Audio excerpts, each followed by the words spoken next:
स्वतःच्या मनावर विजय मिळवणे हे इतरांवर विजय मिळवण्यापेक्षा अधिक कठीण काम आहे.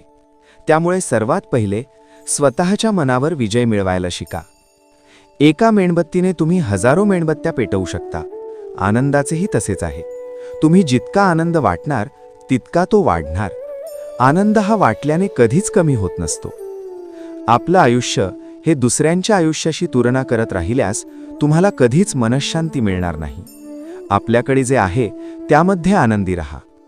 जीवनात जलद गतीने मिळणारे यश अहंकार निर्माण करतं, तर उशिरा मिळणारे यश आपलं व्यक्तिमत्व तयार करतं.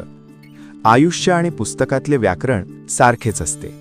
शब्दाची निवड चुकली की पूर्ण वाक्य बिघडते आणि माणसाची निवड चुकली की पूर्ण आयुष्यच बिघडतं. भूतकाळ आपल्याला आठवणींचा आनंद देतो, भविष्यकाळ आपल्याला स्वप्नांचा आनंद देतो, पण आयुष्याचा आनंद फक्त आणि फक्त वर्तमानकाळच देतो. आपला दिवस आणि रात्र चिंतनशील आणि प्रेरणादायी जावो. श्रीराम.